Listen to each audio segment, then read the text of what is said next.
Guide de l'auto se trouve en Californie.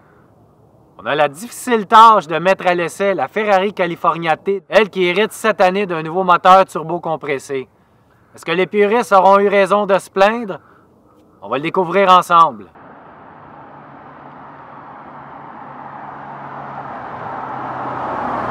La Ferrari Californiate, c'est le modèle d'entrée de gamme du constructeur. Ce qu'on remarque, elle s'apparente beaucoup plus à une GT parce qu'elle a des lignes un peu plus sophistiquées, moins sportives que certains autres modèles. Ce qu'on aime, c'est lignes épurées, typiques à Ferrari, son écusson jaune sur l'aile ici, bien en évidence, ses jantes qui laissent entrevoir les freins en céramique qui sont offerts de série sur toutes les Ferrari. Ce qu'on aime moins, la couleur. Pour moi, une Ferrari, c'est rouge.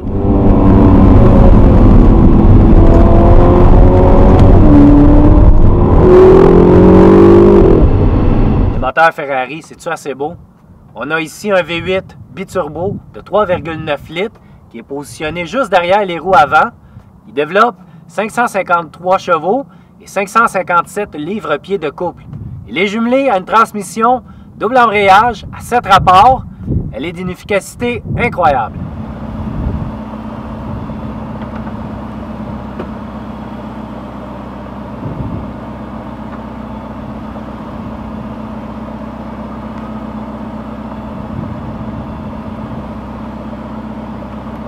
Ce qu'on apprécie chez Ferrari, c'est l'attention aux détails. Le tableau de bord est simple, l'instrumentation facile.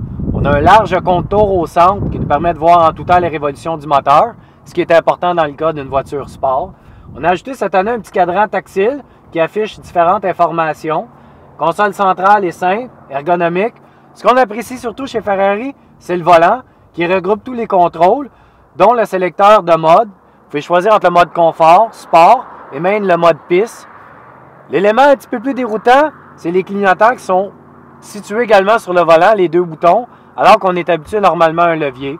Sinon, chapeau à Ferrari qui fait de l'excellent travail, surtout au niveau de la finition.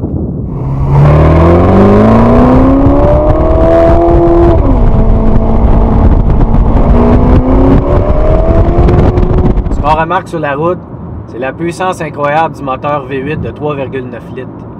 Les 553 chevaux sont développés à bas régime, sans délai. Les ingénieurs ont vraiment fait du beau boulot pour minimiser l'effet de la turbocompression.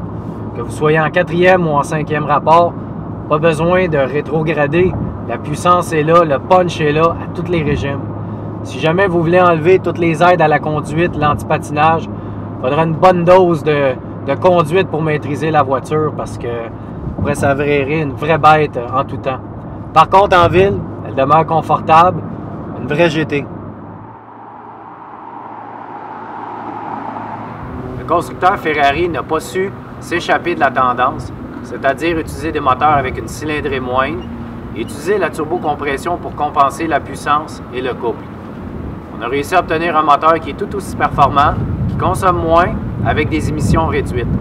Après 2 jours au volant, on a découvert une voiture qui non seulement est ultra performante, mais qui demeure confortable en conduite quotidienne. Difficile de reprocher quoi que ce soit à la Ferrari Californiate.